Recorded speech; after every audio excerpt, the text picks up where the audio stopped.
श्री अरुणाचल पर्वत के समीप ही श्री रमण महर्षि का आश्रम था और उस आश्रम में नियमित रूप से उनके शिष्य और आगंतुक उनके पास आकर आत्मा, मन और मुक्ति के विषय में मार्गदर्शन लेने के लिए आते थे।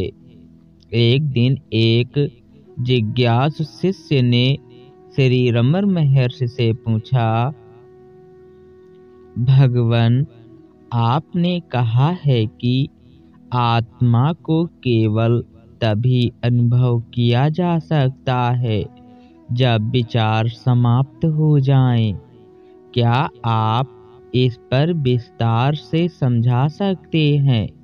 क्या विचारों को पूरी तरह समाप्त करना संभव है? और जब ऐसा होता है तब आत्मा का अनुभव कैसा होता है?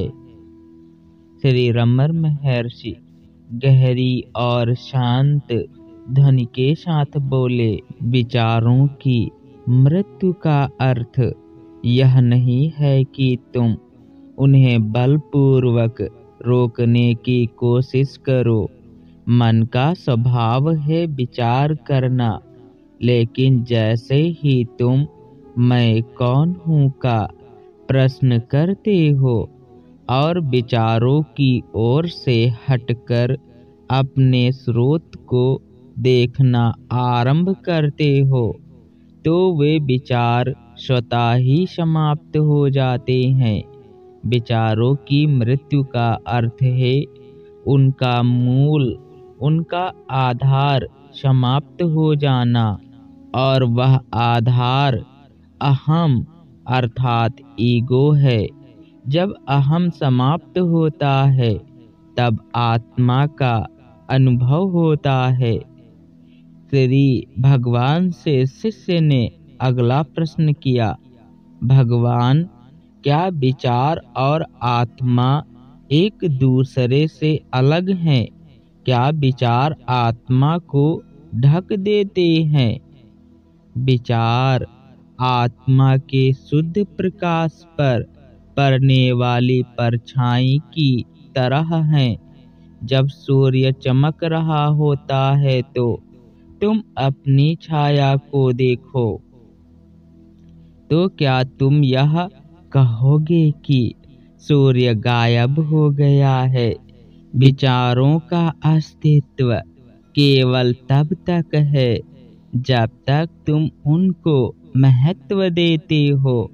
आत्मा सदैव है, वह कभी गायब नहीं होती, लेकिन विचार जो मैं और मेरा की भावना से उत्पन्न होते हैं, आत्मा की अनुभूति में बाधा बन जाते हैं। जब विचार शांत हो जाते हैं तो आत्मा स्वतः प्रकट हो जाती है। तुम एक तालाब को देखो, जब उसका पानी शांत और स्थिर होता है तो उसमें आसमान और चंद्रमा का स्पष्ट प्रतिबिंब दिखाई देता है। लेकिन जब उस पानी में तरंगे उठती है तो प्रतिबिंब टूट जाता है और अस्पष्ट हो जाता है।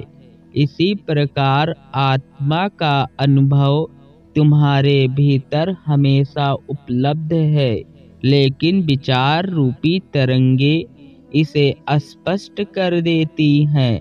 जैसे ही विचार समाप्त होते हैं, आत्मा का अनुभव उतना ही स्पष्ट और सरल हो जाता है। शिष्य ने अगला प्रश्न पूछा, विचारों को शांत करना भगवान बहुत कठिन लगता है। जब भी मैं ध्यान करता हूँ, विचार और भी अधिक तेजी से आते हैं। क्या उन्हें नियंत्रित करने का कोई उपाय है? विचारों को बलपूर्वक रोकने की कोशिश मत करो, यह उन्हें और अधिक शक्तिशाली बना देगा। इसके बजाय उनकी ओर ध्यान मत दो। जब कोई विचार आए तो यह प्रश्न पूछो, यह विचार किसके लिए है? उत्तर आएगा, मेरे लिए। फिर पूछो, यह मैं कौन है? इस प्रक्रिया को बार बार दोहराने से विचारों का स्रोत स्पष्ट हो जाएगा। जब यह स्पष्ट हो जाता है कि मैं केवल एक विचार है, तो यह स्वतः ही समाप्त हो जाएगा। और जब मैं का विचार समाप्त हो जाता है तो सभी विचार शांत हो जाते हैं। महर्षि ने एक दूसरा उदाहरण दिया। मान लो तुम किसी गांव में रहते हो और तुम्हारे पास एक पुरानी बंद खिड़की है। बाहर से हवा और धूल लगातार आ रही है। यदि तुम केवल हवा और धूल को हटाने में लगे रहोगे तो यह कार्य कभी समाप्त नहीं होगा। इसके बजाय खिड़की को बंद कर दो। इसी तरह विचारों के प्रति ध्यान देना बंद कर दो और उनके स्रोत की ओर देखो। जब स्रोत स्पष्ट हो जाता है तो विचार स्वयं ही समाप्त हो जाते हैं। शिष्य ने अगला प्रश्न उत्सुकता पूर्वक पूछा, भगवान, जब विचार समाप्त हो जाते हैं तब क्या अनुभव होता है?